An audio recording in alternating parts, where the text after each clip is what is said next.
Hello my dear students, welcome to exam album.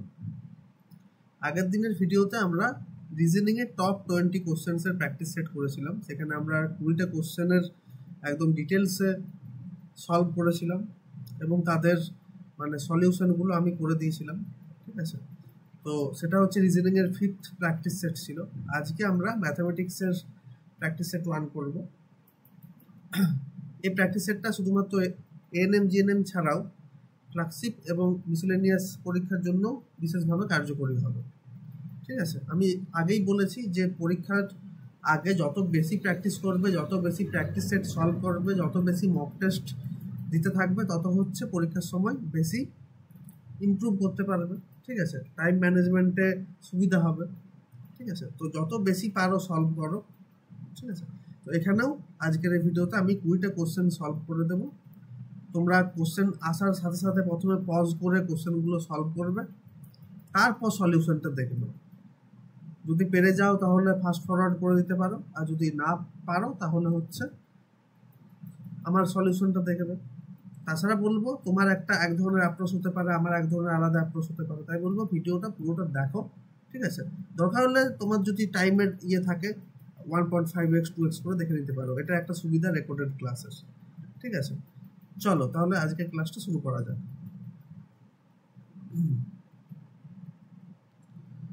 ক্লাসটা শুরু করার আগে একটা ইনফরমেশন দিয়ে দিই আর কি, যেটা প্রত্যেক ভিডিওর আগে আমি দিই তোমাদের, যে প্রগতি ব্যাচ এবং সমৃদ্ধি ব্যাচ দুটো ব্যাচ এখন তোমাদের চলছে। এখানে তোমরা এনরোল হতে পারো।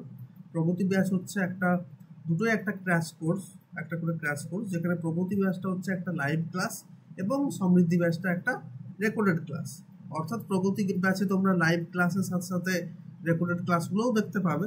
ঠিক আছে, তাছাড়া তোমরা জানোই যে এক্সাম অ্যালবামের প্রত্যেক টিচারেই ঠিক আছে খুব অভিজ্ঞ হয় এবং তোমাদের প্রিপারেশনে খুব হেল্পফুল হয়ে থাকে। সেটা তোমাদের বলে দেওয়ার দরকার নেই। তোমরা যদি চ্যানেলটা ফলো করে থাকো তাহলে তোমরা অবশ্যই দেখে থাকবে। ঠিক আছে, তো তাছাড়াও তোমরা এখানে উচ্চমান সম্পন্ন ডিপিপি পাবে। প্রগতি ব্যাচে তোমরা মক টেস্ট পাবে। ঠিক আছে, সমৃদ্ধি ব্যাচে হচ্ছে শুধুমাত্র রেকর্ডেড ক্লাস একটা। ঠিক আছে, সেখানে উচ্চমান সম্পন্ন ডিপিপি পাবে। দুটোর প্রাইস এখানে প্রাইস ডিটেলস দেওয়া আছে। সমৃদ্ধি ব্যাচটা তোমরা পেয়ে যাবে মাত্র 699 টাকায়, অর্থাৎ 700 টাকাতে। আর প্রগতি ব্যাচটা তোমরা পেয়ে যাবে, এটার দাম ছিল 1399 কিছুদিন আগেও, এখন রিসেন্ট এটা অফার চলছে, যেখানে তোমরা প্রাইসটা 999 পেয়ে যাবে। ঠিক আছে, তো চলো তাহলে আমাদের ক্লাস শুরু করা যাক।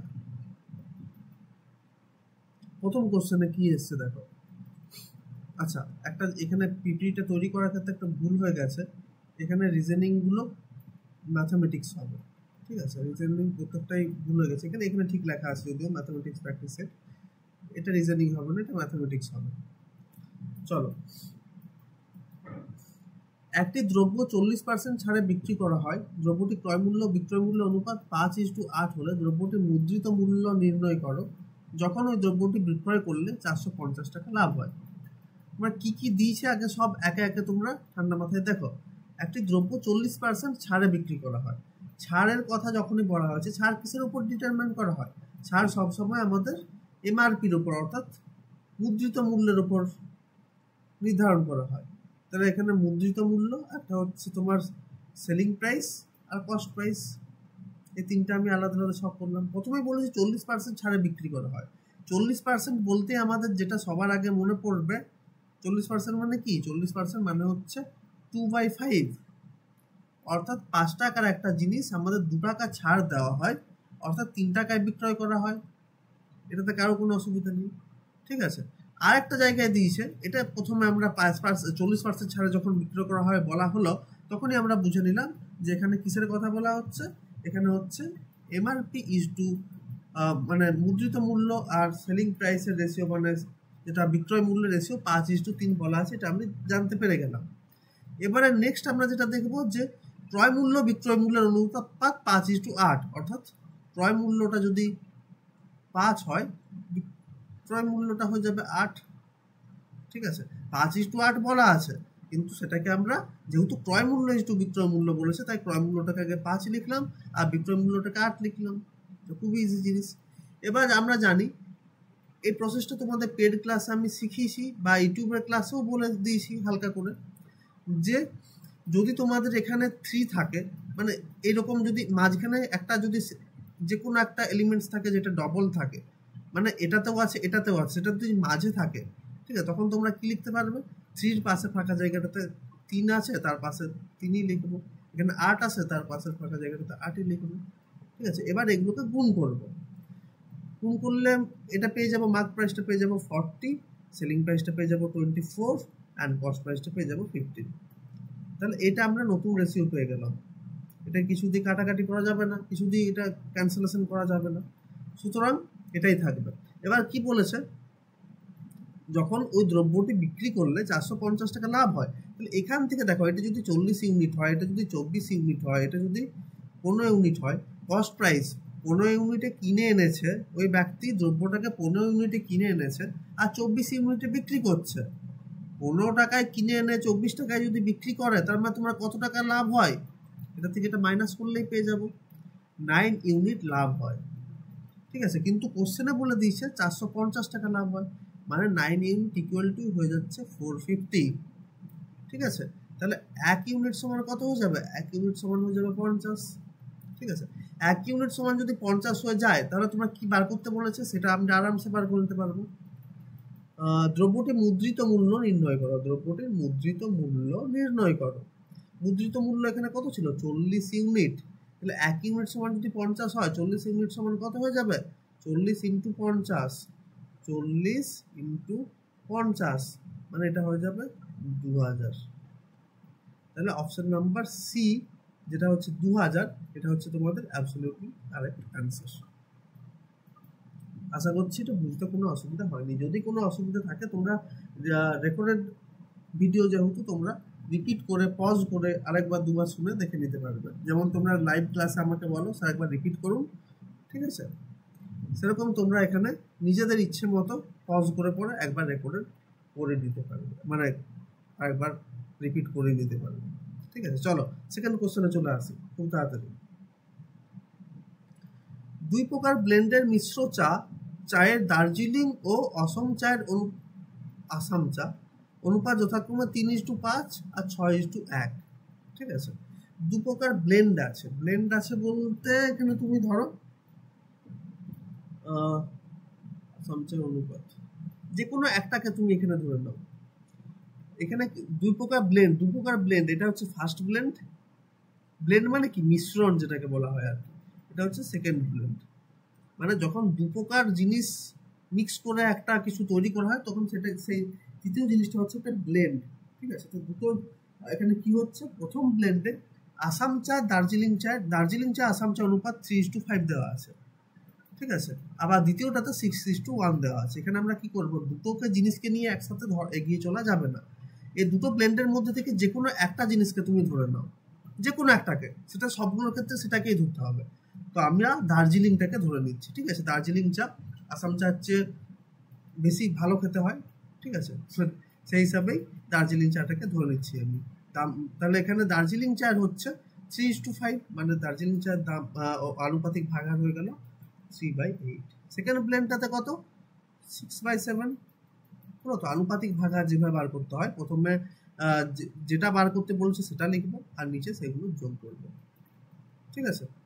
এবার কি হচ্ছে, কি অনুপাতে মেশালে নতুন চায়ে দার্জিলিং চা, মানে মেশানোর পর নতুন যে চাটা তৈরি করা হবে, first Blender plus second Blender মিলে একটা মিশ্রণ তৈরি করা হবে, একটা নতুন ব্লেন্ড তৈরি করা হবে, যেখানে এদের অনুপাতটা 4:7 হবে, মানে উপরে 4 হয়ে যাবে, যেহেতু দার্জিলিং চা মানে উপরে 4 হয়ে যাবে, নিচে দুটো যোগ করলে 7 হয়ে যাবে, এটা হবে, ঠিক আছে। কি অনুপাতে মেশালে তোমাকে এটাই বার করতে বলেছে। আমরা কি করি, ছোট থেকে বড় সবসময় বিয়োগ করি। এবারে 4/7 আর 3/8 মধ্যে কোনটা বেশি বড়, দেখে আমরা বুঝতে পারছি যে 4/7টা বেশি বড়, কারণ একটা আন্দাজেই দেখো না, তুমি যদি দেখো 40কে যদি 7 দিয়ে আমি ভাগ করতে যাই, ঠিক আছে, তখন 6 চেয়ে একটু নিচে পাচ্ছি, কিন্তু যদি 30কে 8 দিয়ে ভাগ করতে যাই 3-এর চেয়ে একটু বেশি উপরে হচ্ছে, মানে অবভিয়াসলি এটা বড়। তাহলে এখান থেকে বড়টা থেকে ছোটটা বিয়োগ করলে কি হয়ে যায়, 4/7 মাইনাস 3/8, ঠিক আছে। এটা বিয়োগ করলে পাবো 156 হচ্ছে এলসিএম, 32 মাইনাস 21, ঠিকই আছে মনে হচ্ছে। তাহলে এটা ক্যালকুলেশন করলে হচ্ছে 11/56। আবার এটা ক্যালকুলেশন করলে কি পাচ্ছি, কোনটা বড়? 6/7 অবভিয়াসলি বড় হবে। 6/7 মাইনাস 4/7, এখান থেকে পেয়ে যাব 2/7। তাহলে এই দুটো অনুপাতে তোমাকে মেশাতে হবে। এখানে যদি ফটোতে যদি ইয়ে হয়ে যায়, এটা হয়তো ফটোতে ঢাকা হয়ে যেতে পারে, এটা আমি একটু উপরে করে লিখে দিচ্ছি ক্যালকুলেশনটা। 32 মাইনাস 21/56টা হয়ে যাচ্ছে 11/56। ঠিক আছে, এবার এই দুটো অনুপাত আমাকে বার করতে হবে। 2:7 11:56। এটা এটা এটা হচ্ছে তোমাদের অনুপাতটা বার করতে হবে। এমন একটা সংখ্যা দিয়ে গুণ করে দাও যাতে দুটোই কেটে যায়। 56 দিয়ে গুণ করে দাও সোজা দুটোকেই। 56 ইন্টু 2/7 56 গুণিত 11/56। 56 কেটে যাবে, 7 8 56 মানে হচ্ছে 16, ওপর হচ্ছে 11 আছে। তাহলে কি অনুপাতে মেশাতে হচ্ছে? 16:11 অনুপাতে মেশাতে হচ্ছে। এই নিচের যে দুটো পায় এগুলো হচ্ছে দু প্রকার মিশ্রণ, কি অনুপাতে মেশানো হচ্ছে সেটাই তো পেয়েছি আমরা। সেটা ভগ্নাংশ ছিল, তো নো প্রবলেম। ভগ্নাংশ তো কি হয়েছে, তোমরা সেটাকে খুব সুন্দর করে পূর্ণ সংখ্যায় বার করে নাও কাটাকাটি করে। ঠিক আছে, এটা হয়ে গেল 6/7, 16/11। 16/11 হয়ে গেল তোমাদের কারেক্ট আনসার। ঠিক আছে, তাহলে আশা করছি এটা বুঝতে পেরেছো। তাহলে পরের কোশ্চেনে যাই, তোমরা নিজেরা সলভ করো প্রথমে, তারপরে আমারটা দেখো। পজ করে সলভ করো প্রথমে। 5 বছর পূর্বে স্বামী ও স্ত্রীর গড় বয়স ছিল 23 বছর। বর্তমানে স্বামী ও স্ত্রী ও একমাত্র সন্তানের বয়স হলো 20 বছর। মানে একটা ছোট ফ্যামিলি যেখানে স্বামী আছে, স্ত্রী আছে। প্রথমে 5 বছর আগে তাদের কোনো সন্তান ছিল না, কিন্তু 5 বছর পরে তাদের একটা সন্তান হয়েছে, একমাত্র সন্তান হয়েছে, অর্থাৎ তারা 3 জনের একটা ফ্যামিলি হয়ে গেছে। ঠিক আছে, তখন তাদের গড় বয়স হয়ে যাচ্ছে 20 বছর। আগে 23 বছর ছিল, এখন 20 বছর হয়ে যাচ্ছে। সন্তানের বর্তমান বয়স কত? স্বামী স্ত্রীর বয়সটাকে যদি এক্স ধরি, আচ্ছা না, গড় বয়স যদি দুজনের গড় বয়স 23 বলছে, দুজনের গড় বয়স 23, তা দুজনের মোট বয়স কত হবে? অবভিয়াসলি 46 হবে। দুজনের গড় বয়স হবে 46, মানে সরি মোট বয়স হবে 46। নাকি 5 বছর পূর্বে, 5 বছর পূর্বে তো, কিন্তু 5 বছর পরে কি হচ্ছে? 5 বছর দেখো, তুমি ভালো করে শোনো, 23 করে হচ্ছে এক একজনের গড় ছিল। এক্স কিছু ধরতে হবে না এই প্রসেসে করলে, এক্স ধরে করা যেত, কিন্তু আমি এক্স ধরবো না। 23 করে দুজনের গড় বয়স ছিল, তাহলে 23 জন করে গড় বয়স, আর দুজনের ফ্যামিলি, মানে তাদের মোট বয়স হয়ে গেল 46। কিন্তু সেটা হচ্ছে 5 বছর পরে, সরি 5 বছর পূর্বে। এখন 5 বছর পেরিয়ে গেছে, তো 5 বছর যেহেতু পেরিয়ে গেছে, তার মানে এই যে স্বামীর বয়সের সাথেও 5 যোগ হয়েছে, আর স্ত্রীর বয়সের সাথেও 5 যোগ হয়েছে। বয়সটা সবসময় একই যোগ হবে, যেহেতু 5 বছর পর বলেছে। স্বামীর যাই বয়স হোক তার সাথে 5 যোগ হবে, স্ত্রীর যত বয়স হোক তার চেয়ে 5 যোগ হবে। মানে এখন তাদের বয়স হয়ে গেছে কত? টোটাল বয়স হয়ে গেছে স্বামী স্ত্রী মিলে বয়স হয়েছে, আগে 46 ছিল স্বামী স্ত্রী মিলে। এটা কি? এটা হচ্ছে স্বামী প্লাস স্ত্রী, লিখে দিচ্ছি আমি, স্বামী প্লাস স্ত্রী, এটা স্বামী স্ত্রীর বয়স। ঠিক আছে, আগে ছিল 46, এখন 10 যোগ হয়ে 56 হয়ে গেছে। কিন্তু এখন তাদের সাথে একজন সন্তানও এসছে, তাদের ফ্যামিলিতে একটা সন্তান এসছে। যেহেতু সন্তান এসছে, তাহলে হচ্ছে 3 জনের ফ্যামিলি হয়ে যাচ্ছে, 3 জনের ফ্যামিলি হয়ে যাচ্ছে, আর 3 জনের গড় বয়সটা 20 দেওয়া আছে, অর্থাৎ 3 জনের মোট বয়সটা হয়ে গেল 60। গড় বয়স যদি 20 হয়, আর যেহেতু 3 জনের ফ্যামিলি, তাহলে 60 জন হচ্ছে মোট। ঠিক আছে, 60 জন না, 60 বছর মোট। কিন্তু তার স্বামী স্ত্রী মিলে 56 আছে, দেখতে পাচ্ছ? স্বামী স্ত্রী মিলে 56 আছে। এটা তিনটে যেটা এটা কি পেয়েছিলাম? এটা হচ্ছে স্বামী প্লাস স্ত্রী প্লাস সন্তান, 3 জন মিলে হয়ে গেল 60, স্বামী স্ত্রী 56। তাহলে সন্তানের বয়স কত বছর? নিশ্চয়ই বাকিটা 56 থেকে 60 বাকিটা, 60 মাইনাস 56, এটাই হয়ে গেল তোমার সন্তানের বছর, 4 ইয়ার। খুব সোজা, কিন্তু ভালো কোশ্চেন। আশা করছি বুঝতে পেরেছো।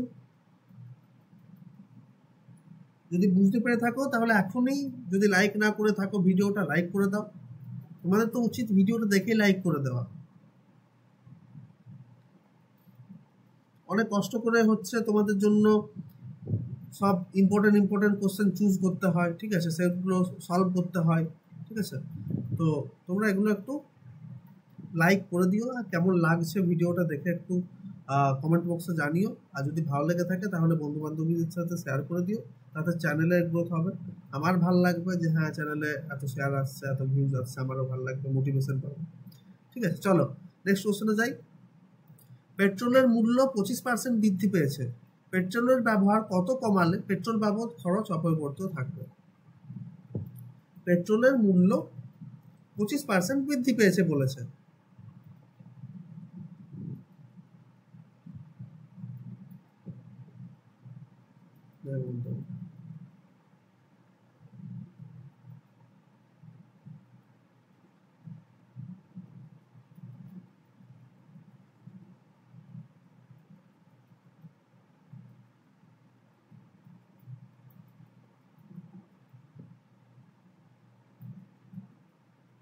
পেট্রোলের মূল্য 25% বৃদ্ধি পেয়েছে মানে আমরা কি জানি, আমরা একটা এই ধরনের অঙ্ক করার জন্য একটা আমরা ছক করি। ছক বলতে কিরকম করি, আমরা একটা জানি, দেখো এটা শুধুমাত্র তোমাদেরকে শুধু বলবো না যে এভাবে করবে এভাবে করবে, আমি শিখিয়ে দেবো যে কেন এভাবে করছি। ধরো তুমি রেট মানে 10 টাকা কিলো চাল কিনছো, 10 টাকা পার কিলো, 10 টাকা প্রতি কিলো চাল কিন 10 rupees পার কিলো, 10 rupees পার কেজি তুমি চাল কিনছো, ঠিক আছে। এটা কি, এটা হচ্ছে তোমার রেট, ঠিক আছে। তুমি যদি 5 কেজি চাল কেনো, অর্থাৎ এটা হয়ে যাচ্ছে কনজাম্পশন, বা হচ্ছে খরচ কতটা মানে খরচ করছো, প্রতি মাসে কতটা করে খরচ করছো, কনজাম্পশন, ঠিক আছে। এটা কনজাম্পশন যদি 5 কেজি হয়, তাহলে তোমার মোট কত খরচ হবে? 10 টাকা করে প্রতি কেজি। তুমি যদি 5 টাকা খরচ করো, টোটাল খরচ কত হবে? খরচ কত হয়ে যাবে? টোটাল 50 টাকা হয়ে যাবে। মানে আমরা এখানে কি লিখতে পারি, এটাকে লিখি আমরা রেট ইন্টু কনজাম্পশন,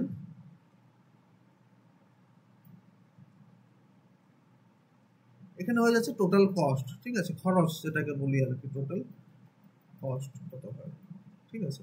তো রেট এখানে বলছে 25% বৃদ্ধি পাচ্ছে, পেট্রোলের মূল্য মানে রেটটা, পেট্রোলের যে দামটা 25% বৃদ্ধি পাচ্ছে।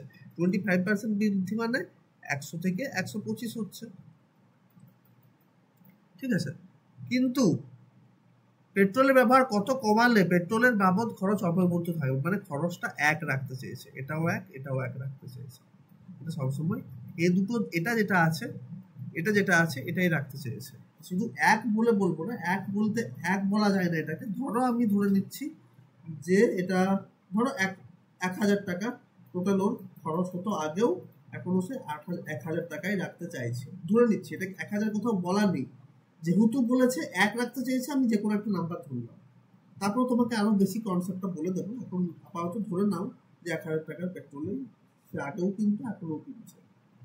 তো তুমি দেখো 1,000 টাকার পেট্রোল প্রতি লিটারের দাম যদি 100 টাকা করে হয়, তাহলে কত লিটার তুমি তেল পাবে? 10 লিটার, ঠিক আছে। আর সেম ভাবে এটা যদি ধরে নাও,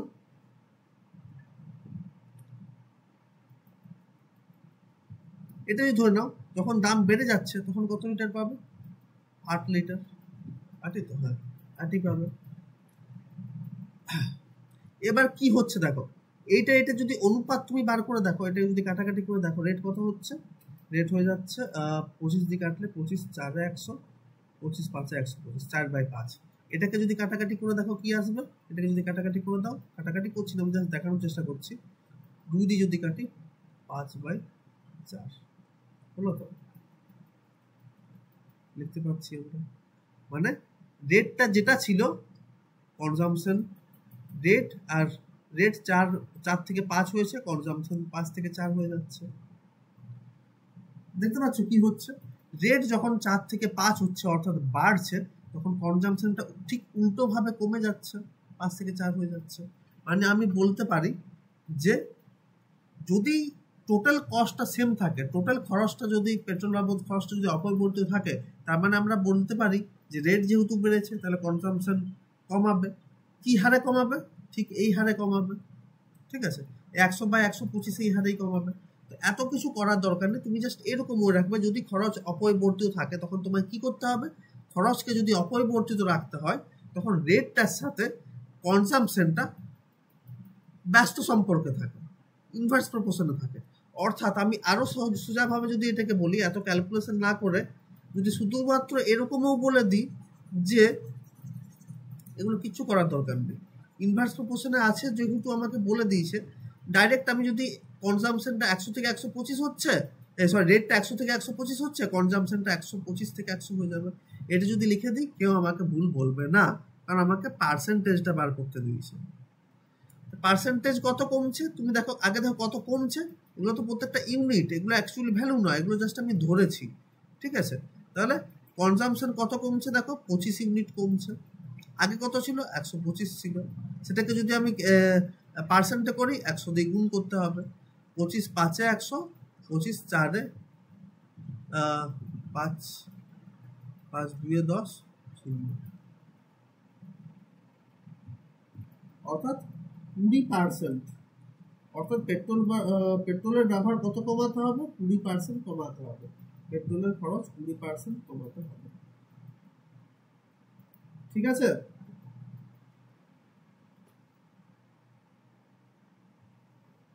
চলো নেক্সট কোশ্চেনে চলে যাই। তারপর এবার কোশ্চেনটাকে ড্রপ করলাম, ঠিক আছে। সানি, পারভেজ এবং আসুর ব্যয়ের অনুপাত 16:12:9। তাদের সঞ্চয়, তাদের আয়ের যথাক্রমে 20%, 25%, 40%। আয়ের যোগফল যদি এটা হয় তো সানির আয় কত? এগুলো যেগুলো দেওয়া আছে, তিনজনের নাম দেওয়া আছে, পারভেজ, সানি, আসু, আর তাদের হচ্ছে ব্যয়ের অনুপাতটা দেওয়া আছে। আয়টা প্রথমে ইনকাম, এক্সপেন্ডিচার আর সেভিংস, ইনকাম, এক্সপেন্ডিচার, সেভিংস। এখানে তোমার যেটা দেওয়া আছে এটা হচ্ছে ব্যয়ের অনুপাত দেওয়া আছে, অর্থাৎ 16:12:9 কি দেওয়া আছে? ব্যয়ের অনুপাত, অর্থাৎ এক্সপেন্ডিচারের রেশিও দেওয়া আছে। তাদের সঞ্চয়, তাদের আয়ের 20%। ঠিক আছে,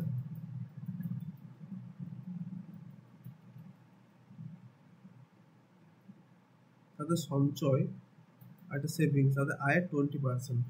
মানে আয় যদি তার 100 টাকা হয়,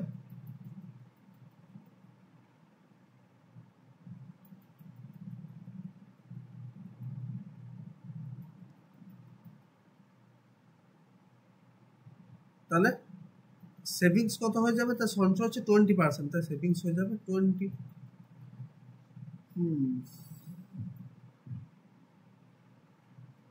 আবার এটা 100 হলে এটা হয়ে যাচ্ছে 25, আর 80 হয়ে যাচ্ছে 100 হলে সেভিংস হয়ে যাচ্ছে 40। ওকে,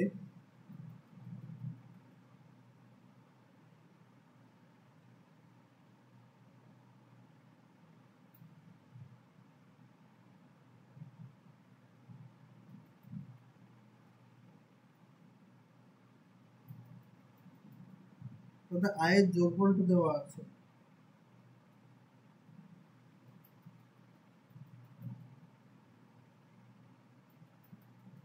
আয়ের যোগফল 1530 টাকা। আচ্ছা, আয়ের যোগফল 1530 টাকা দেওয়া আছে, তাদের ব্যয়ের অনুপাতটা দেওয়া আছে 16:12:19। তাদের সঞ্চয়, তাদের আয়ের 20%। ওকে, এগুলোকে ইউনিট যদি আমি ধরে নিই, আচ্ছা এগুলোকে যদি আমি পুরোটাকে একবার ক্লিয়ার করে ডাইরেক্ট ইয়েটা লিখি, তিনজনের নাম পারভেজ, সানি, আসুন।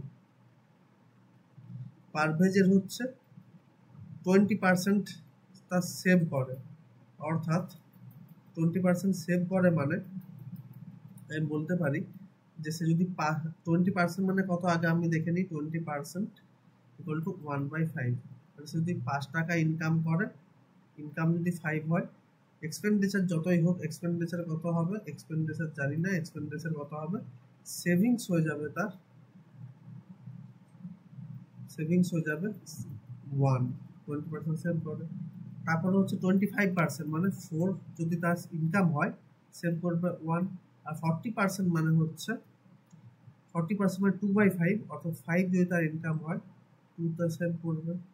তাহলে এখান থেকে আমি বলতে পারি যে তাদের এখানে ইনকাম হয়ে যাচ্ছে, এটা হচ্ছে 4 ইউনিট, ঠিক আছে, এটা হচ্ছে 3 ইউনিট, আর এটা হচ্ছে 3 ইউনিট। ওকে, এবার দেখো আমাদেরকে রেশিও দিয়েছে 16:12:9, 16:12:9, আর এখানে দেওয়া আছে 4, 3, 3। তাহলে 4 ইউনিট ইকুয়াল টু যদি 16 হয়, তাহলে 1 ইউনিট সমান হয়ে যাবে, 1 ইউনিট সমান 4, 1 ইউনিট সমান 4 হয়ে যাবে।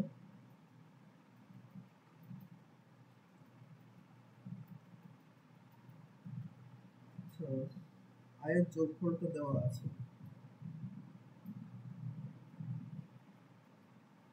ব্যয়ের অনুপাতটা তো কোথাও কাজে লাগছে, 1 মিনিট।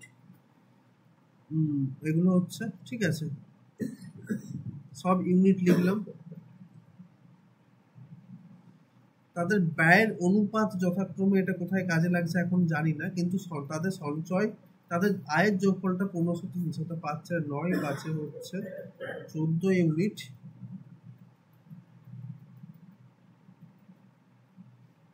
কিছু একটা মিসিং লাগছে, 1530,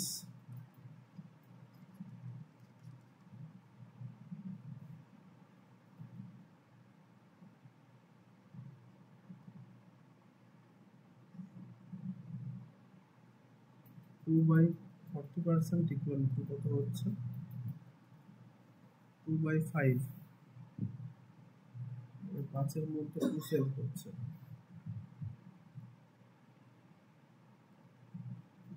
তাদের সঞ্চয়, তাদের আয়ের যথাক্রমে আমি করেছি। ব্যয়ের অনুপাত দেওয়া আছে 16:12:9।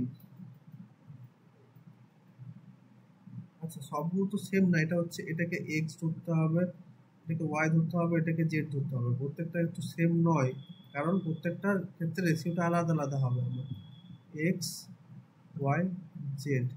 তার মানে এখানে 4x ইকুয়াল টু, এই অনুপাতে যেহেতু আছে, ঠিক আছে, মানে 4x 3y, আর এটা হয়ে যাবে 3, মানে 4x by 3y equal to 16/12.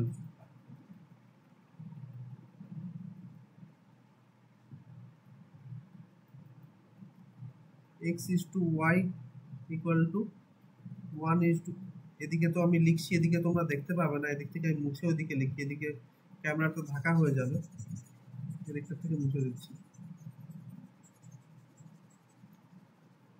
X Y Z 3টা করে ভ্যারিয়েবল পেয়েছি এখানে, এই অঙ্কটা মনে হচ্ছে একটু ক্যালকুলেশন বড় হয়ে যাবে। এখানে হচ্ছে 4x by 3y equal to 16:12 বলতে পারি আমরা। 3টা একসাথে অনুপাত করতে পারি না, কিন্তু দুটো দুটো করে করতেই পারি, ঠিক আছে, কারণ এদের হচ্ছে ব্যয়ের অনুপাত 16:12:9। তাহলে প্রথমে আমি 16 পারভেজেরটা সানিরটা নিয়ে করছি, 4x by 3y সমান 16/12 লিখতে পারি, ঠিক আছে। তো সেখান থেকে আমরা বলতে পারি যে 4 4 16, 3 4 12, মানে x by x is to y সমান হচ্ছে 1:1, x is to y সমান 1:1 পেলাম। সেম ভাবে y by z সমান কি পাচ্ছি, y by z মানে y by z এর আগে 3y by 3z equal to 12/9, মানে 3 4 যা 3 3 যা, মানে y is to z equal to পাচ্ছি 4:3।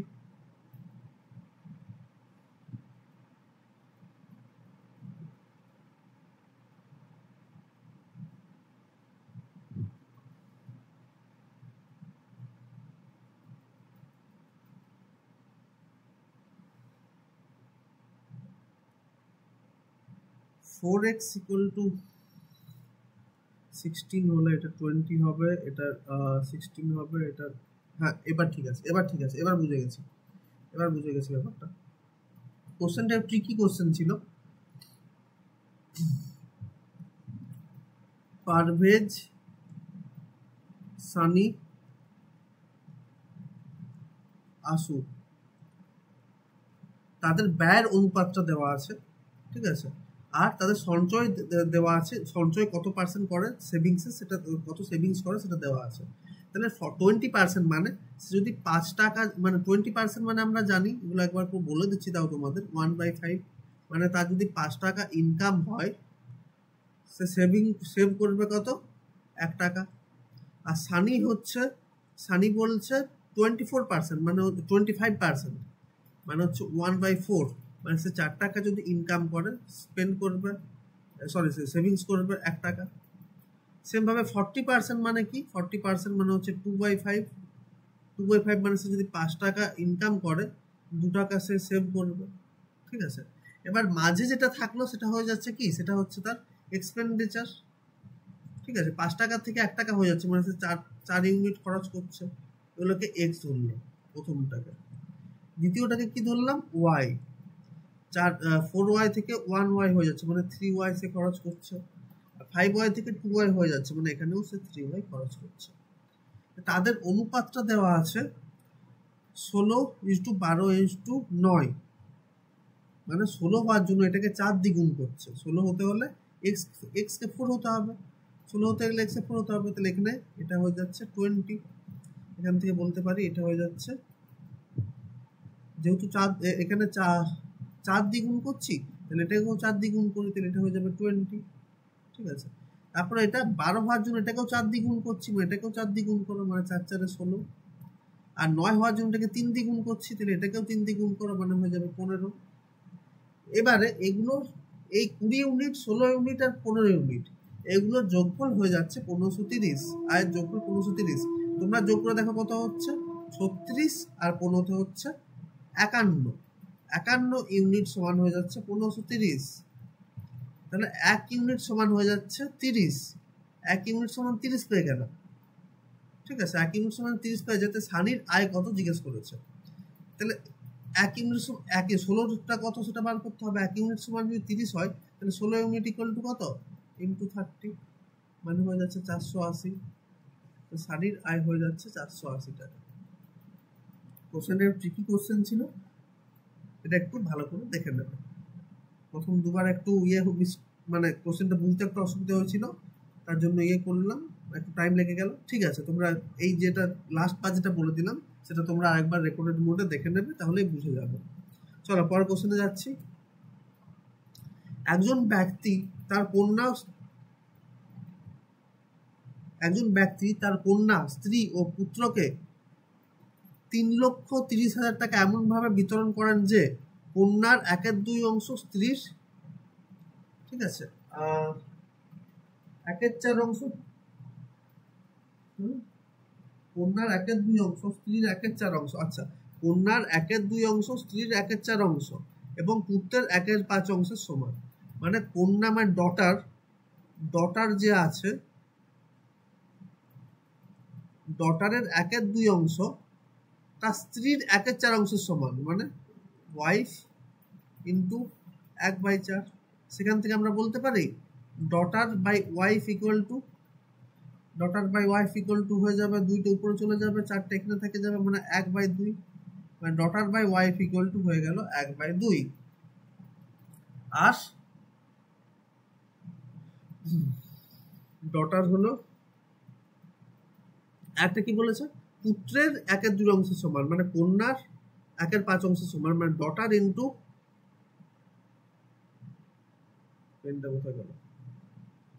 ডটার ইন্টু 1/2 ইকুয়াল টু পুত্র সন ইকুয়াল টু 1/5। এখান থেকে আমরা ডটার বাই সানটাও বার করতে পারি। ডটার বাই সান কত হবে, 2/5 হয়ে যাচ্ছে। মানে আমি পাচ্ছি basically daughter is to wife equal to 1:2, আর daughter is to son equal to হয়ে যাচ্ছে 2:5। ডটারটা সবসময় ডটারটা কমন আছে, তাহলে ডটারটা যেহেতু কমন আছে তাহলে এই দুটোকে সেম করে দাও, তাহলেই আমরা অনুপাতটা বার করে নিতে পারবো। এটা 1 ইউনিট আছে, এটাকে 2 করে দিলাম, এটাকে 4 করে দিতে হবে। এবার ডটারগুলো ইকুয়াল হয়ে গেল, therefore আমরা বলতে পারি daughter is to wife is to son equal to 2 is to 4 is to 5, 2 is to 4 is to 5। কন্যার ভাগটা কত? 13,000 টাকা, 33,000 টাকা তাকে ভাগ করে দিতে হবে, 33,000 টাকা। তাহলে টোটাল কত?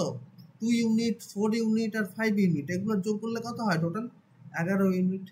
11 ইউনিট সমান যদি 33,000 টাকা হয়, তাহলে 1 ইউনিট সমান কত? 1 ইউনিট সমান হচ্ছে 3,000 টাকা। 1 ইউনিট সমান যদি 3,000 টাকা হয়, তাহলে কন্যার অংশটা বার করতে দিয়েছে। কন্যার অংশটা কত? 2 ইউনিট ছিল, মানে 2 ইউনিট সমান কত হয়ে যাবে? 2 ইউনিট মানে 6,000। তাহলে 6,000 অপশন এ, অ্যাকচুয়ালি 6 না 60,000, এটা একটা করে জিরো বাড়বে, মানে 60,000 অপশন এ হয়ে যাচ্ছে কারেক্ট অ্যান্সার। ঠিক আছে, আশা করছি বুঝতে পেরেছ।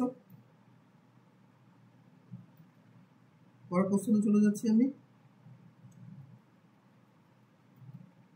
কোনো ব্যবসায়, কোনো একটা বিজনেসে 7,000 টাকা মোট মূলধনের মধ্যে রাম শ্যামের থেকে 200 টাকা বেশি, শ্যাম যদুর থেকে 400 টাকা বেশি বিনিয়োগ করে। আচ্ছা, মানে রাম শ্যাম যদু তিনজনের একটা হিসাব দেওয়া আছে। রাম, শ্যাম, যদু। যদুরটাকে যদি আমি এক্স ধরি, যদুর থেকে 400 টাকা ব্যয় কে করে? শ্যাম। শ্যাম যদুর থেকে 400 টাকা বেশি বিনিয়োগ করে, অর্থাৎ শ্যাম বিনিয়োগ করে এক্স প্লাস 400, আর রাম করে শ্যামের থেকে আবার 200 টাকা বেশি, মানে রাম করে এক্স প্লাস 400 প্লাস 200 মানে এক্স প্লাস 600। তাহলে এইগুলো সবগুলো যোগফলটা তোমাদের বলে দিয়েছি 7,000 টাকা। সেখান থেকে আমি বলতে পারি 3x plus 1,000 equal to 7,000, 3x equal to 6,000, x equal to 2,000, x equal to 2,000 পেলাম। ঠিক আছে, কি বার করতে দিয়েছে? আচ্ছা ঠিক আছে, x যদি 2,000 পাই তাহলে তিনজনের টাকাটাই আমাকে বার করতে হবে। x যদি 2,000 হয়ে যায়, তার মানে রাম কত পাবে? 2,000 প্লাস 600 মানে 2,600, শ্যাম পাবে 2,400, আর যদু পাবে গোটা 2,000। এদের অনুপাতটা কত? এদের অনুপাতটা হয়ে যাচ্ছে, যদি জিরোগুলো প্রথমে কেটে দিচ্ছি, জিরোগুলো, তারপর 2 দিয়ে কাটছি, মানে 13:12:10, এটা হলো তাদের অনুপাত। ঠিক আছে, ব্যবসার শেষে মোট 3,500 টাকা লাভ হলো, তাহলে এইগুলো সবগুলো মিলে তোমার কত হচ্ছে? 35, মানে 35 ইউনিট সমান 3,500। তাহলে 1 ইউনিট সমান হচ্ছে 1,000।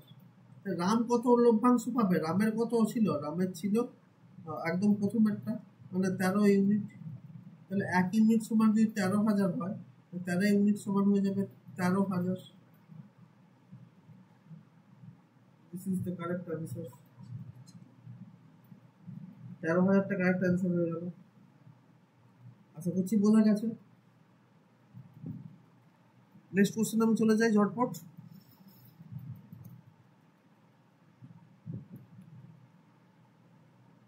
কোশ্চেনটা রিপিটেড চলে এসছে।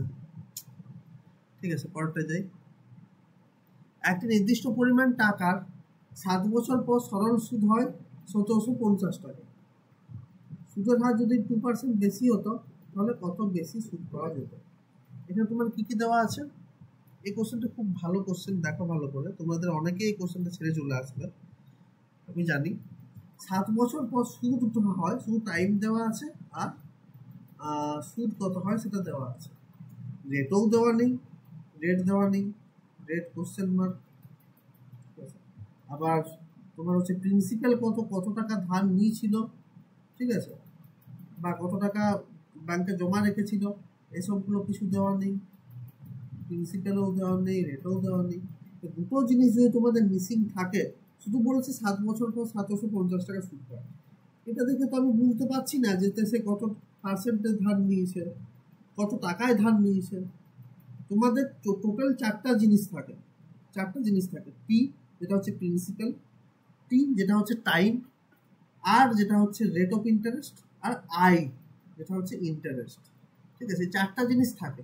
চারটা জিনিসের মধ্যে তোমাকে কায়দা করে হলেও যদি তোমার তিনটা অপশন দেওয়া থাকে, তিনটা অপশন তোমার খোলাখুলি নাও দিতে পারে। একটা অপশন হয়তো তোমাদের মানে একটা টার্ম হয়তো তোমাদের কায়দা করে, ঠিক আছে, তোমাদের যেরকম ওই ধাঁধা দেয় না, সেই এটা ধাঁধাটা সলভ করতে হবে, ঠিক আছে, ক্লুগুলো ইয়ে করে, সেই রকম ভাবে তোমার কোশ্চেনগুলো দেওয়া থাকতে পারে। কিন্তু চারটা মিনিমাম থাকবেই। তিনটা যদি তোমার এলিমেন্টস দেওয়া থাকে, ঠিক আছে, তাহলে চতুর্থটা কখনোই বার করা যাবে না। তার জন্য এই কোশ্চেনটা তোমাদের লেখা আছে ডেটা ইনঅ্যাডিকুয়েট ডেটা ইনঅ্যাডিকুয়েট, মানে হচ্ছে যে আমাদের যে তথ্যগুলো দেওয়া আছে সেটা হচ্ছে মানে সেটা হচ্ছে যথেষ্ট নয় আর কোশ্চেনটা সলভ করতে। যেগুলো যে ডেটাগুলো দেওয়া সেটা দিয়ে আমরা কোশ্চেনটা সলভ করতে পারবো না, এটাই হচ্ছে আমাদের বেসিক অ্যান্সার হবে এখানে। তাহলে এটা কি হয়ে যাবে, ডেটা ইনঅ্যাডিকুয়েট। এরকম কোশ্চেন দিয়ে তোমাদের কনফিউজ করার চেষ্টা করবে, ঠিক আছে, যে এগুলো তো নিশ্চয়ই ছাত্রছাত্রীরা বার করার চেষ্টা করবে, তারপর হচ্ছে অনেকক্ষণ ধরে চেষ্টা করে পারবে না, দিয়ে চলে যাবে, তাতে টাইমটা তাদের যাবে আর কি, টাইমটা নষ্ট হবে। এই ট্র্যাপ তোমাদের একটা দিতে পারে, ওই ট্র্যাপে কখনোই পড়বে না, কোশ্চেনটা ভালো করে পড়বে। যদি মনে হয় যে হ্যাঁ যেগুলো দরকার সেগুলো দেওয়া নেই, তাহলে বেকার ট্রাই করতে যেও না যে হ্যাঁ আমি হচ্ছে আইনস্টাইন হয়ে যাব, আমি নিউটন হয়ে যাব, আমি হচ্ছে নতুন কিছু সূত্র আবিষ্কার করব, দিয়ে এটা দিয়ে আমি জানাবো যে দুটো যদি দেওয়া থাকে, ঠিক আছে, দুটো দেওয়া থাকে, 3 নাম্বারটা না দেওয়া থাকে, তাতেও আমরা বার করে নিতে পারবো, বিশাল কিছু করে নেব। এসব ব্যাপারগুলো ভেবে লাভ নেই, কারণ এগুলো অবাস্তব। দুটো জিনিস দেওয়া থাকলে, যদি দুটো জিনিস না দেওয়া থাকে, তাহলে সেগুলো বার করা যায় না। তোমার তথ্যগুলো, প্রয়োজনীয় তথ্যগুলো তোমার দেওয়া নেই। ঠিক আছে, চলো নেক্সট কোশ্চেনে যাই। তাহলে একটি 280 মিটার লম্বা ট্রেন ঘন্টায় 60 কিলোমিটার গতিবেগে যায়। একটা লম্বা ট্রেন আছে যে 60 কিলোমিটার গতিবেগে যায়, কিন্তু 220 মিটার লম্বা একটি প্ল্যাটফর্মকে যদি তাকে অতিক্রম করতে হয়, তাহলে ট্রেনটির কত সময় লাগে? প্ল্যাটফর্মকে অতিক্রম করা মানে প্ল্যাটফর্মকে to cross a platform, a train have to, একটা ট্রেনকে কি করতে হবে?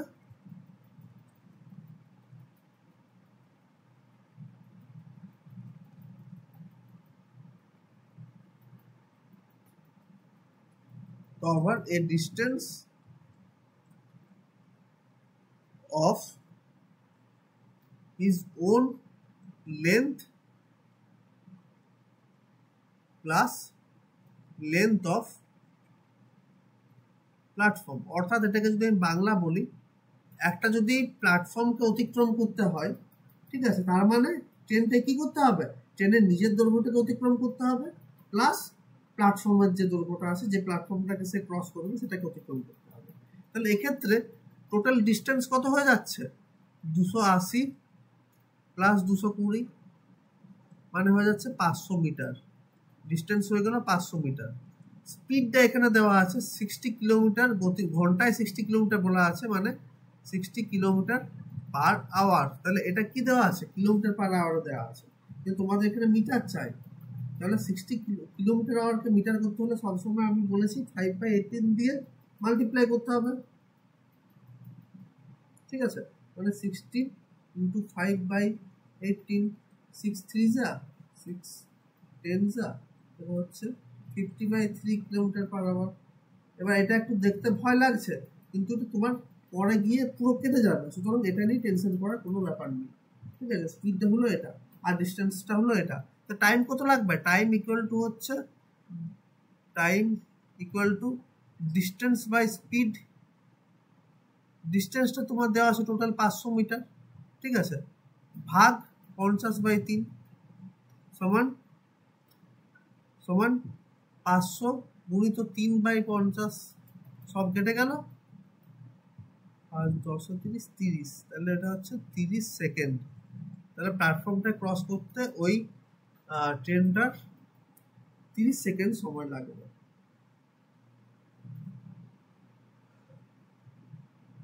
আশা করছি বোঝা গেছে। এই ধরনের কোশ্চেন প্রথম করেছি, যারা আমার লাইভ ক্লাস অ্যাটেন্ড করেছো ফাইটার ব্যাচ বা রিস্টার্ট ব্যাচে, তারা জানো যে এই ধরনের কোশ্চেন কীভাবে সলভ করতে হয়। আমি খুব অনেকগুলো করে কোশ্চেন রেখে রেখে সলভ করেছি আমি। চলো নেক্সট কোশ্চেনে আসছি। নেক্সট কোশ্চেনে আসার আগে একটা ইম্পর্টেন্ট একটা তথ্য দিইনি, যে তোমাদের জন্য একটা 9th মে টু 10th মেতে দুদিনের জন্য একটা দুর্দান্ত অফার চলছে। সেটা হচ্ছে তোমাদের যে কম্বো টেস্টের যে ইয়েগুলো প্ল্যানটা আর কি, সেটা একটা হিউজ একটা দাম কমে গেছে আর কি, প্রায় 50 টাকা 60 টাকা দাম, 50 টাকা 60 টাকা দাম কমে গেছে। ঠিক আছে, 50 টাকাই কমেছে, সরি। আগে 190 টাকা 189 টাকা হতো, সেটা 139 টাকা লাগছে, যেখানে তোমরা কম্বো টেস্ট পাবে, অর্থাৎ প্রত্যেকটা বিষয়ের অধ্যায় ভিত্তিক অর্থাৎ টপিক ওয়াইজ টেস্ট, আর ফুল টেস্ট দিতে তোমার লাগতো 189 টাকা। এখন সেইটা 139 টাকাতে তোমরা এটা পুরোটা পেয়ে যাবে, অর্থাৎ টপিক টেস্ট এবং ফুল টেস্ট। ঠিক আছে, তো তাড়াতাড়ি, আর 9 তারিখ আর 10 তারিখে অফার আছে, ওই দুদিনের মধ্যে তোমরা তাড়াতাড়ি অফারটা ক্লেম করে নাও, তাড়াতাড়ি নিয়ে নাও। আর যে কদিন আছে পরপর শুধু মক টেস্ট দিতে থাকো। 139 টাকায় বিশেষ কিছু ক্ষতিকারণ হয়ে যাবে না, মক টেস্টের প্ল্যানটা তোমরা নিয়ে নিতে পারো। ঠিক আছে, তাহলে যদি কিছু বিশেষ জানার থাকে যে হ্যাঁ কীভাবে নেবে, কি করবে, এগুলো জানার জন্য তোমরা এই নাম্বারে কন্ট্যাক্ট করবে সকাল 10টার থেকে সন্ধ্যে 6টার মধ্যে। আর এখানে www.examalbum.com ভিজিট করেও তোমরা প্ল্যানগুলো দেখতে পারবে। ঠিক আছে, অ্যাপটা ডাউনলোড করতে পারবে, সেখান থেকেও দেখতে পারবে। চলো তোমরা দেখে নিই এবার পরের কোশ্চেনে কি আছে। এ একটি কাজ 5 দিনে করে, যেখানে বি সে কাজটি 8 দিনে করে। এ কাজটি 5 দিনে করে, বি সে কাজটি 8 দিনে করে, অর্থাৎ কি বলতে চাইছে, এ করছে 5 দিনে আর বি করছে 8 দিনে। তারা একসাথে কাজটি শেষ করলো এবং 6,760 টাকা উপার্জন করলো। আচ্ছা, একটা কাজ যদি সে 5 দিনে কমপ্লিট করতে পারে, ঠিক আছে, তাহলে একদিনে এফিসিয়েন্সি কাকে বলে? ধরো এখানে টোটাল ওয়ার্কটা আমি 40 ধরেছি। 40 কেন ধরলাম? দুটোর এলসিএম করলাম, এটা কি টোটাল ওয়ার্ক।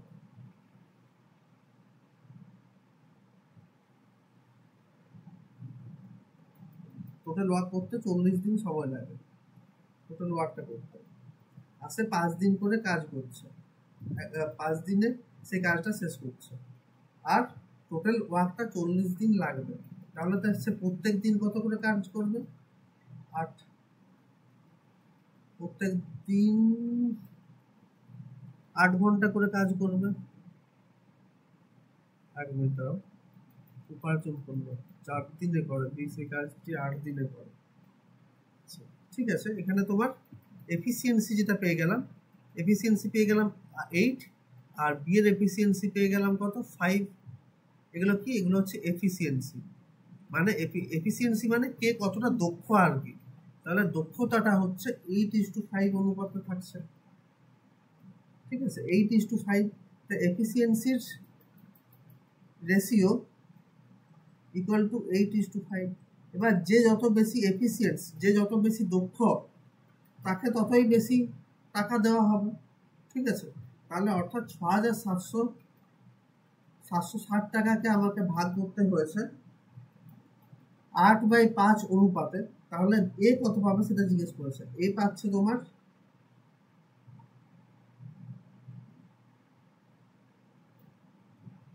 এর প্রাপ্ত টাকা, এর এফিসিয়েন্সি 8 পেয়ে গেছি, তাহলে 8/13।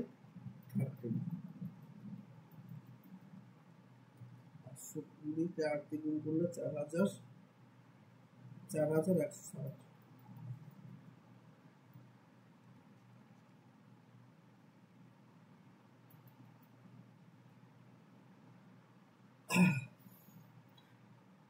তাহলে এর প্রাপ্ত টাকার পরিমাণ কত হলো? 4,160 টাকা।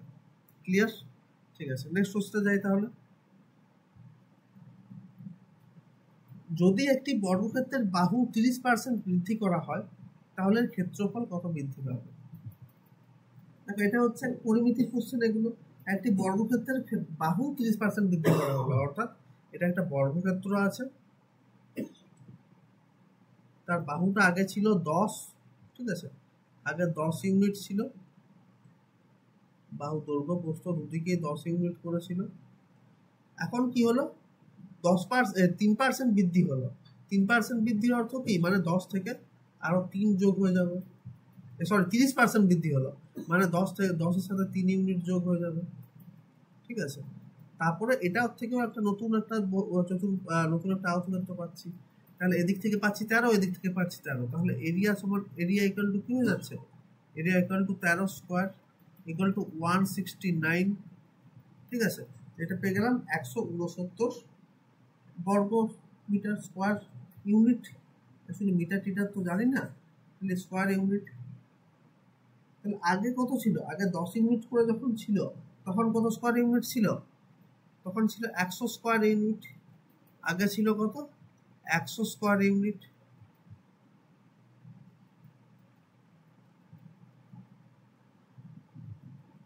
এখন হচ্ছে 169 হচ্ছে, তাহলে কত বাড়ছে, 69 টাকা বাড়ছে, কতর মধ্যে বাড়ছে, 100-র মধ্যে বাড়ছে, আর যেহেতু পার্সেন্ট বার করতে হবে ইন্টু 100, তাহলে এগুলো কেটে গেলে 69% তোমাদের কারেক্ট আনসার হয়ে যাবে। আশা করছি বোঝা গেছে, এটাও খুব সহজভাবে।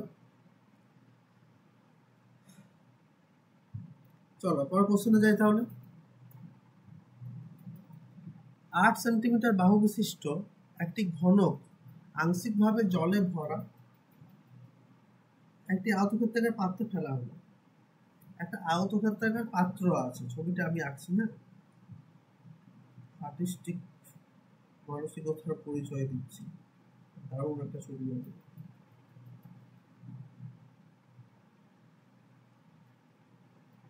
এটা একটা আয়তক্ষেত্রাকার বক্স আছে, ঠিক আছে, একটা আয়তক্ষেত্রাকার পাত্র বলতে পারো, বক্স নয়, আছে, যার দৈর্ঘ্য হচ্ছে 16 সেন্টিমিটার, প্রস্থ হচ্ছে 8 সেন্টিমিটার, আর উচ্চতা হচ্ছে 15 সেন্টিমিটার। তাহলে এটা যেহেতু এটা 3D, মানে একটা হাই চান্স আছে এটা হচ্ছে আমাদের ভলিউম বার করতে হতে পারে বা ক্ষেত্রফল বার করতে হতে পারে, ঠিক আছে। তো ক্ষেত্রফলের সূত্র আমরা কি জানি, এই ক্ষেত্রে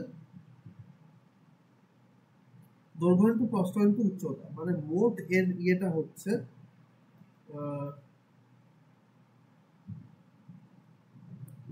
দৈর্ঘ্য ইন্টু প্রস্থ ইন্টু উচ্চতা। মোটটা বার করার দরকার হচ্ছে না আমার, এক মিনিট, মোটটা বার করার দরকার হচ্ছে না। এবার কি বলেছে, এখানে কিছুটা আংশিক জল পূর্ণ আছে, মানে পুরোটা জল নেই, কিছুটা জল দিয়ে ভর্তি আছে, অর্থাৎ ধরলাম এতটা পর্যন্ত জল দিয়ে ভর্তি আছে, বাকিটা এখন ভর্তি নেই। কিন্তু যদি একটা ঘনককে ওটার মধ্যে ডোবানো হয় তাহলে কত সেন্টিমিটার বৃদ্ধি পাবে? আংশিক জল পূর্ণ আছে, যদি ঘনকটি সম্পূর্ণ নিমজ্জিত হয় তাহলে জলের স্তর কত সেন্টিমিটার বৃদ্ধি পাবে? আচ্ছা, ঘনকের ক্ষেত্রফলটা, ঘনকের আয়তনটাকে বার করে নিই। ঘনকটার হচ্ছে 8 সেন্টিমিটার বাহু, তাহলে ঘনকটার এরিয়া নয়, এটা হচ্ছে ভলিউম। ঘনকটার ভলিউম হচ্ছে 8 8 আর 312,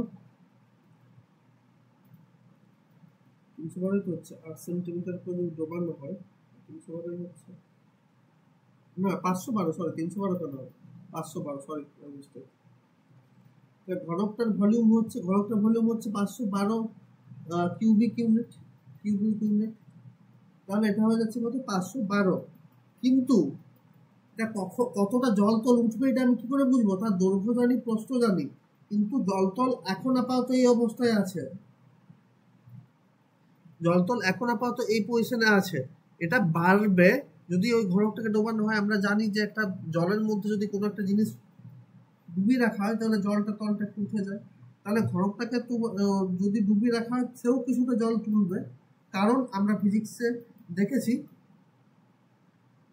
যে কোনো একটা বস্তুকে যদি ডোবানো হয় সে যতটা পরিমাণ মানে তার যেটা আয়তন সেই পরিমাণ জলকে সে মানে করে জলতলটা ততটাই ওঠে। তাহলে এখানে আমি শুধুমাত্র এখানে এই 15টা নিয়ে আমার কোনো কাজ নেই, জলতল এইখান থেকে এতটা উঠছে, তার জন্য কত উঠছে সেটা আমাকে বার করতে হবে। কিউবটার হচ্ছে আয়তন 512 দেওয়া আছে, তাহলে এখানে হচ্ছে দৈর্ঘ্য মানে হচ্ছে 8, প্রস্থ মানে হচ্ছে 16, আর উচ্চতা হচ্ছে x। এটা হলে তোমার 512 হয়ে যাওয়ার কথা। তাহলে এখান থেকে আমি ক্যালকুলেশন করে পাচ্ছি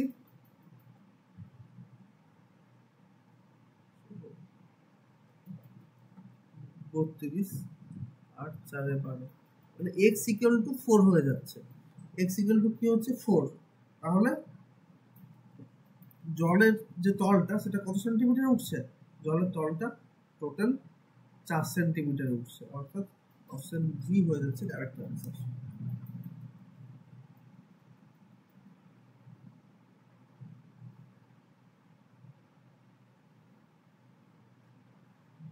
তাহলে এখানে কি পেলাম যে জলের তল 4 সেন্টিমিটার বৃদ্ধি পাচ্ছে। নেক্সট কোশ্চেন, এখানে একটা সমীকরণ দেওয়া আছে যার একটি মূল অর্থাৎ বীজ, অন্যটির হচ্ছে অনন্য। একটি বীজ, এটাকে বীজও লিখতে পারো, একটি বীজ অন্যটি অনন্য, কিউ স্কয়ারের মানটা বার করতে দিয়েছে। এটার দুটো বীজকে একটাকে যদি আলফা ধরি, একটা তার যদি অনন্য হয় তাহলে সেটা হয়ে যাবে 1/α। তাহলে তাদের গুণফল কত, প্রোডাক্ট অফ দ্য রুটস হচ্ছে 1/α ইকুয়াল টু 1, ঠিক আছে। আর এখান থেকে হচ্ছে ইকুয়েশনটা থেকে পাচ্ছি যে প্রোডাক্টগুলো সবসময় কত হবে, অর্থাৎ আলফা বিটা ইকুয়াল টু কত হতে হবে c/a। মানে আচ্ছা, আরেকটা জিনিস আমি করতে তো ভুলে গেলাম, আগে এটাকে স্ট্যান্ডার্ড ফর্মে লিখতে হতো, সেটা তো আমি দেখিনি যে আমি ভাবছি পাশে 0 আছে। তো তাহলে হচ্ছে কি করতে হবে, 0টাকে এদিকে 2টাকে এদিকে নিয়ে চলে আসতে হবে, 0-র ফর্মে আনতে হবে। 5x² plus 2x plus q minus 2 equal to 0। এটা হচ্ছে জেনারেল ফর্ম, এটাও জেনারেল ফর্ম বা যেমনটা হওয়া উচিত আর কি। এবারে দেখো এখান থেকে আমরা কি পাচ্ছি, কিউ মাইনাস 2 যেটা আছে এটা হচ্ছে তোমার কনস্ট্যান্ট ফর্ম, ঠিক আছে। যেহেতু এটাকে ধরা হয়েছে কনস্ট্যান্ট ফর্ম, যেহেতু এটা এদিকে চলে আসছে, তাহলে কি হয়ে যাবে, এখান থেকে আমরা পাবো দুটো রুটস আলফা আর 1/α যদি হয় তাহলে কি পেয়ে যাব c/a, অর্থাৎ c মানে এখানে হচ্ছে q মাইনাস 2/5। তাহলে আলফা ইন্টু 1/α মানে এটা 1 হয়ে যাচ্ছে, তাহলে q মাইনাস 2 ইকুয়াল টু 5, তাহলে q ইকুয়াল টু হচ্ছে 7, q ইকুয়াল টু 7 চলে এলো। তারপর q স্কয়ারের মান কত, q স্কয়ারের মান হচ্ছে 49।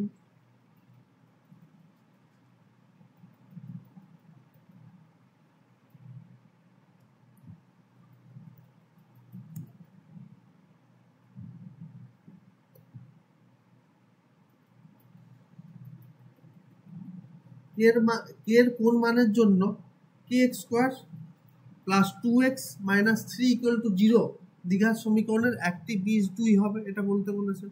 একটি বীজ যদি 2 হয়, মানে x এর ভ্যালু ইকুয়াল টু 2 একটা ধরে নিতে হবে, x এর একটা ভ্যালু, বীজ মানে কি x এর দুটো যে ভ্যালু থাকে সেগুলোকে আমরা বীজ অর্থাৎ রুটস বলি। তাহলে এখানে একটা বীজের ভ্যালু দেওয়াই আছে অলরেডি, তার মানে এখানে আমাকে বলতেই হবে যে x equal to 2। x equal to 2টা আমি যদি পুরো ইকুয়েশনটাতে বসিয়ে দিই তাহলে পাবো k into 2 square plus 2 into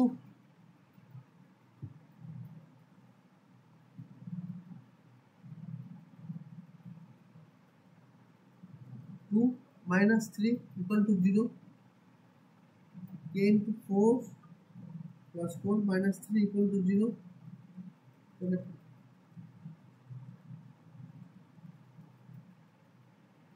k equal to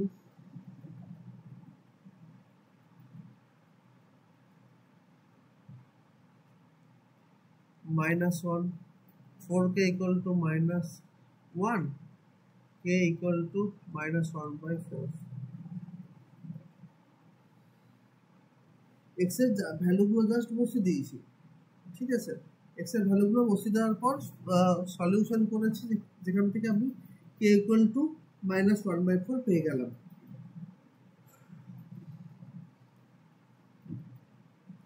এটা একটা খুব ইম্পর্টেন্ট একটা কনসেপ্ট, যেটা আমরা ক্লাসে শেখাইনি, ঠিক আছে। পেড ক্লাসে লাস্ট দিন শিখিয়ে দিয়েছিলাম, সেটা প্র্যাকটিস ক্লাস করতে করতে, কিন্তু এটা বিশদে আলোচনা করিনি। তো এখানে যতটুকু সময় পাওয়া যায় ততটুকু সময় এটা নিয়ে একটু আলোচনা করে দেবো, ঠিক আছে।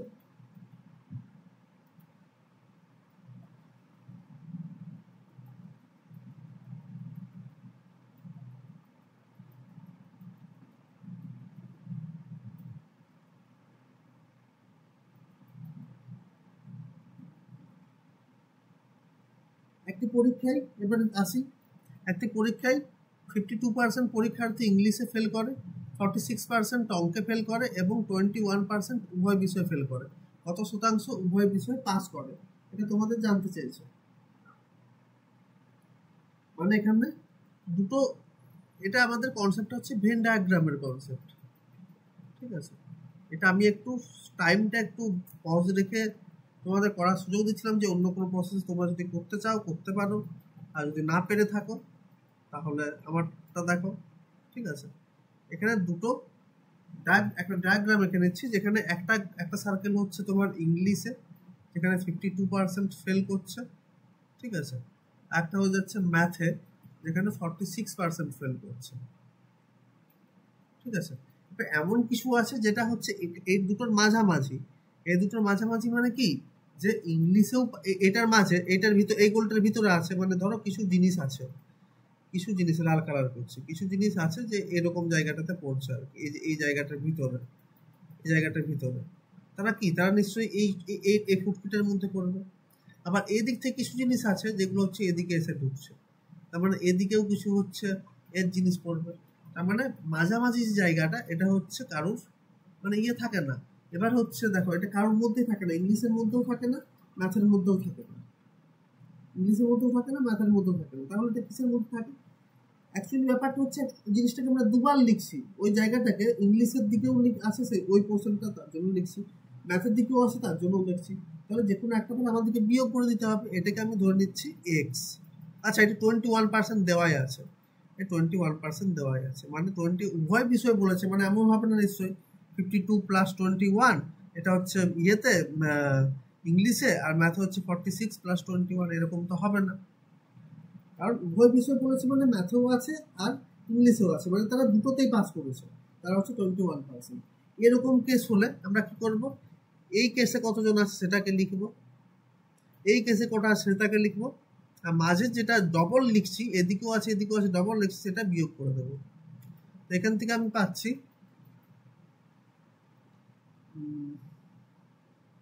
98 - 20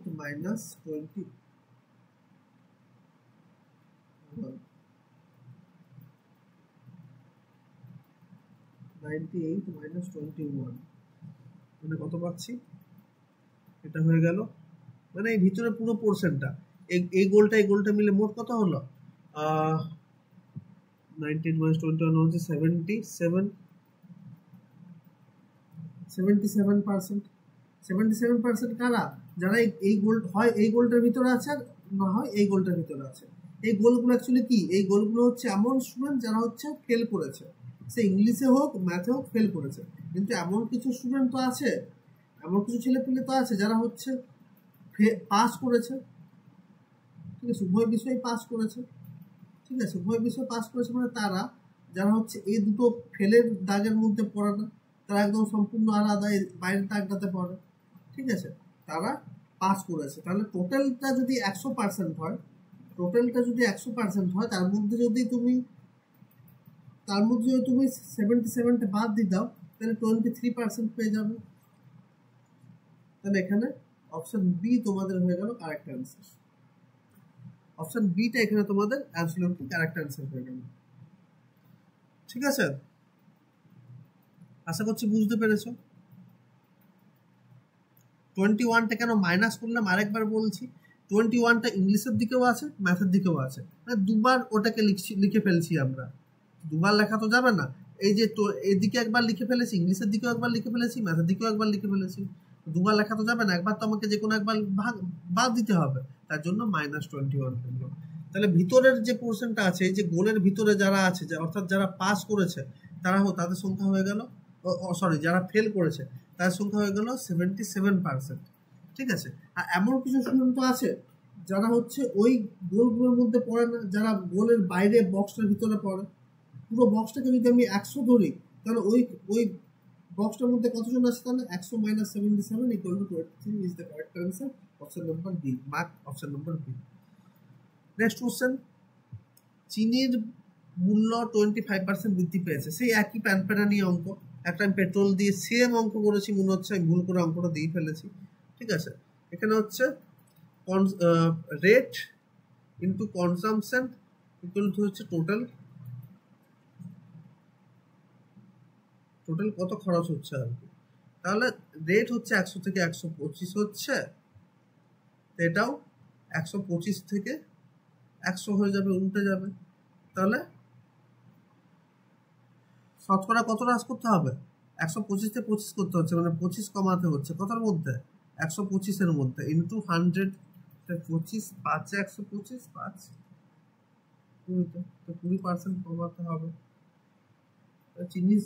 চিনির ব্যবহার 20% কমাতে হবে।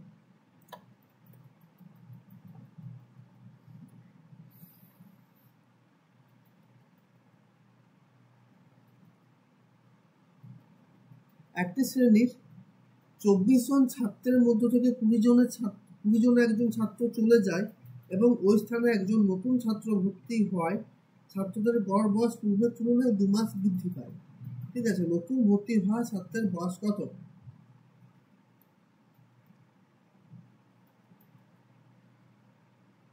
একটি শ্রেণীর 24 জন ছাত্রের মধ্যে থেকে 10 জনের একজন ছাত্র চলে যাচ্ছে, মানে আগে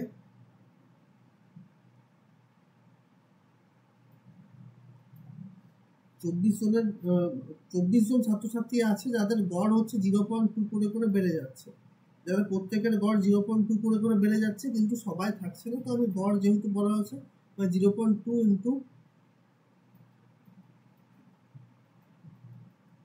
কতজন, 24 জন, টোটাল কত, 200 গ্রাম করে, অ্যাকচুয়ালি 200 গ্রাম করে, মানে 1/6 1/5 করে করে এরকম করাচ্ছে। এটাকে যদি 2 দিয়ে গুণ করি, ঠিক আছে, মানে হয়ে যাচ্ছে 12 কেজি, সরি 2 মাস করে বৃদ্ধি পাচ্ছে, 2 মাস করে আছে, 0.2 তো হবে না, আমি ভুলভাল বলছি। 2 মাস মানে হচ্ছে 1/6 বছর।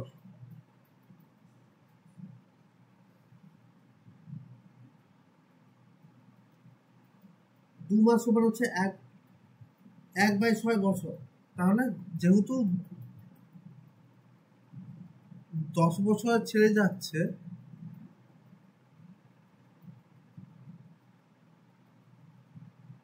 আচ্ছা এইভাবে করাচ্ছে,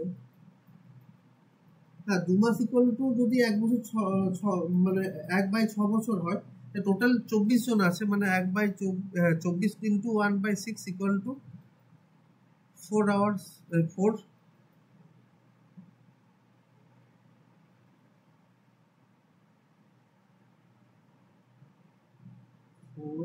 মান্থ হয়ে যাচ্ছে, 4 ইয়ার্স হয়ে যাচ্ছে, 4 ইয়ার্স 24/8 মানে হচ্ছে 4 ইয়ার হয়ে যাচ্ছে। তাহলে 4 বছর বাড়ছে, মানে হচ্ছে নতুন যেটা আসছে সেই স্টুডেন্ট আসার জন্য ওজন 4 বছর বেড়ে যাচ্ছে। আগে 10 ছিল, এখন 4 যদি বৃদ্ধি পেয়ে যায়, কেন বৃদ্ধি পাচ্ছে, 10 বছরটা চলে গেছে, একজন এমন এসছে যার ওজন হচ্ছে ওই 10 বছরের ছেলেটার থেকে বেশি, তবেই তার তো 4 বছর বেশি হচ্ছে। তাহলে তোমার এখানে হচ্ছে হয়ে যাচ্ছে যে এটা ইকুয়াল টু 10 + 4 = 14। ঠিক আছে, তো নতুন ভর্তি হওয়া ছাত্রের বয়স কত, এটা হয়ে যাচ্ছে 14 বছর। নতুন ভর্তি হওয়া ছাত্রের বয়স হয়ে যাচ্ছে 14 বছর। কারেক্ট, ঠিক আছে। চল নেক্সট কোশ্চেনে যাই। সেকেন্ড লাস্ট কোশ্চেন, একটি খামারে মুরগি ও ছাগল মিলিয়ে মোট 70টি প্রাণী আছে। মুরগি, হেন আর ছাগল, গোট, 70টি প্রাণী আছে। এরকম অঙ্ক যদি দেয়, ঠিক আছে, তখন তোমরা ধরে নেবে যে 70টার যে প্রাণী আছে 70টাই হেন আছে, আর এখানে 70টাই গোট আছে। যদি 70টাই হেন থাকে তাহলে তার প্রত্যেকের যদি দুটো করে পা থাকে তাহলে কটা পা হবে?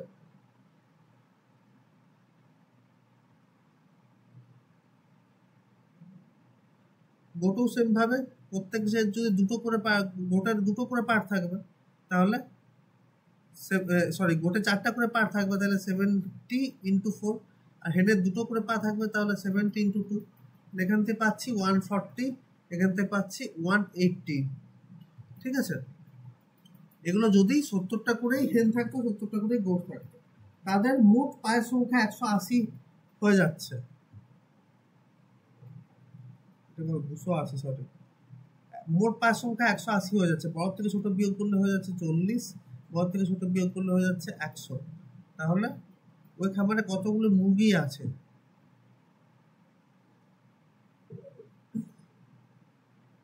মানে এটা যদি আমি অনুপাত করি, এটা হচ্ছে 5:2।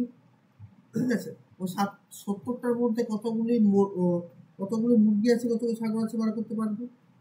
মুরগির কথা জিজ্ঞেস করেছে, অর্থাৎ উপরে 5 থাকবে, নিচে যোগফলটা থাকবে, আর টোটাল 70টা প্রাণী বলেছেন, মানে 5/7 × 70 মানে হচ্ছে 50।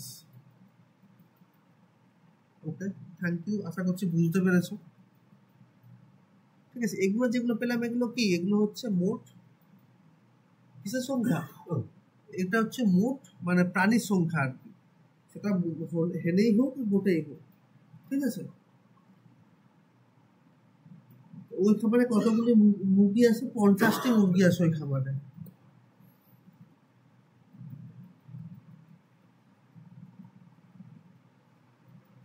যদি 6 মাস অন্তর সুদ আসলের সাথে যুক্ত হয় তবে বার্ষিক 10% হার সুদে 6,400 টাকার 18 মাসে চক্রবৃদ্ধি সুদ বার করো। 18 মাস মানে কি হবে? 18 মাস মানে 6 মাস করে করে ভাগ হবে, 6 মান্থ 6 মান্থ 6 মান্থ, যেহেতু অ্যানুয়ালি হাফ ইয়ারলি বলেছে। ঠিক আছে, আবার সেক্ষেত্রে হচ্ছে বার্ষিক 10% হারে সুদ দিচ্ছি, মানে 1/10 1/10 1/10। ঠিক আছে,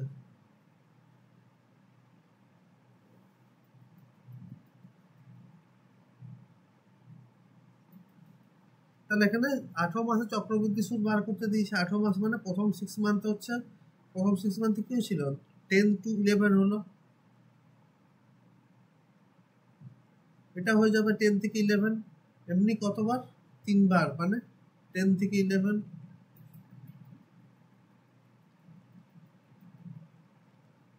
মানে 1000 থেকে হয়ে যাবে 1110, সরি 2210, 1100 থেকে হয়ে যাবে 2210।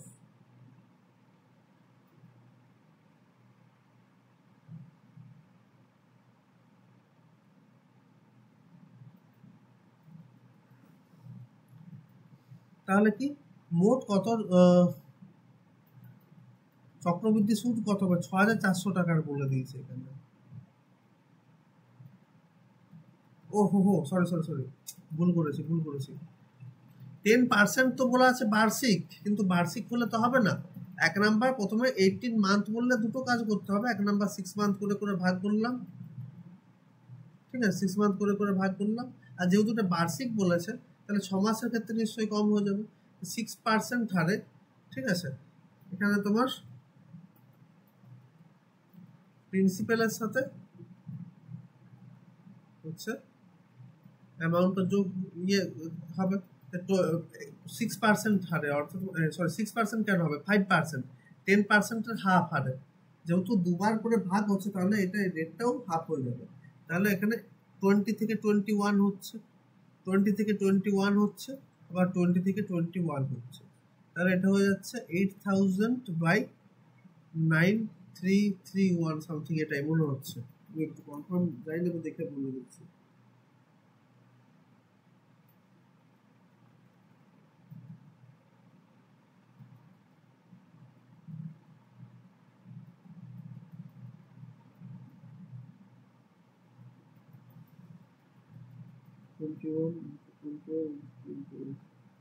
ওহো সরি 9261 হচ্ছে 9261 9261 তার মানে চক্রবৃদ্ধি সুদ কত হবে এখানে 8000 ইউনিট সমানেই তোমার এখানে 6400 টাকা বলে দিচ্ছে না চক্রবৃদ্ধি সুদে 6400 টাকা পাবে তার মানে অর্থাৎ এখানে বলেই দিচ্ছে যে 6400 টাকা 8000 ইউনিট সমান তাহলে 1 ইউনিট সমান হচ্ছে 64 বাই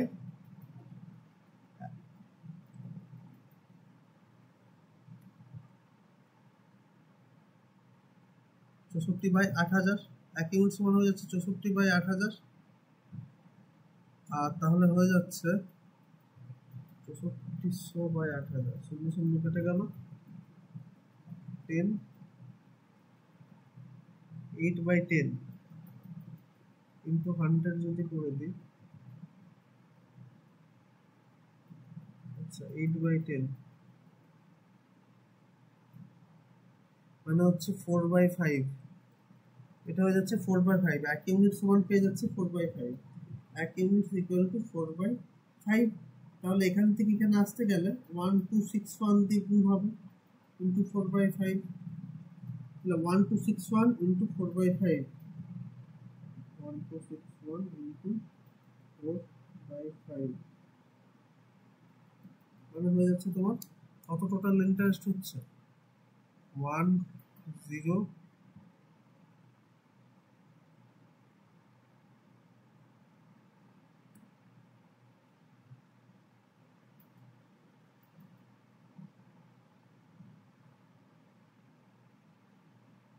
প্রথম থেকে শুরু হচ্ছে কি 1261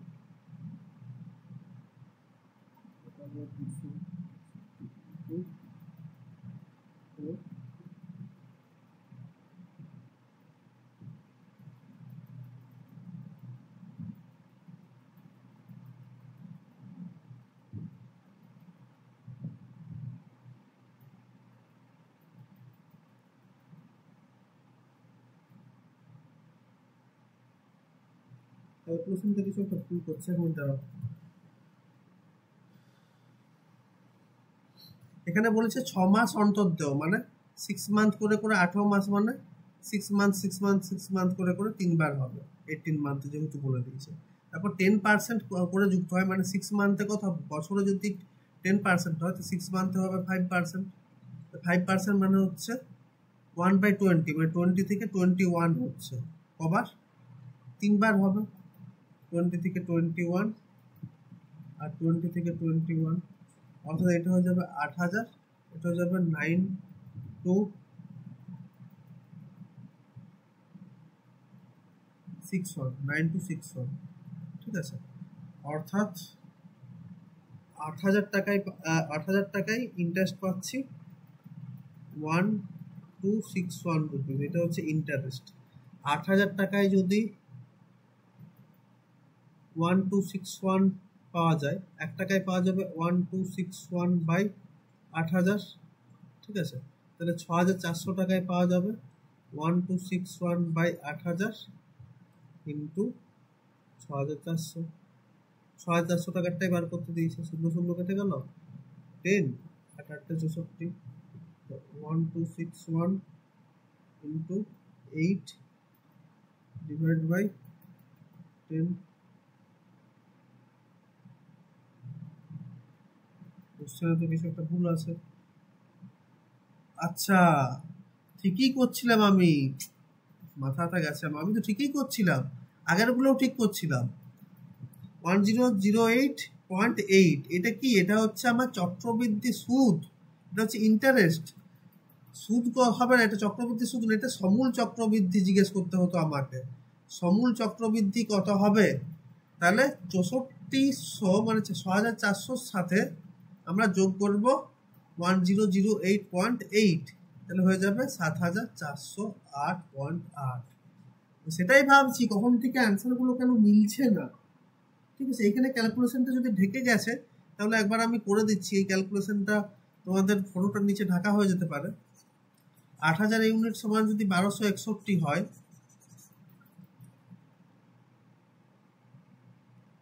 তাহলে 1 ইউনিট সমান হয়ে যাবে 1 ইউনিট সমান হয়ে যাবে 8000 বাই 1261, আর 6400 ইউনিট সমান হয়ে যাবে ইন্টু 6400।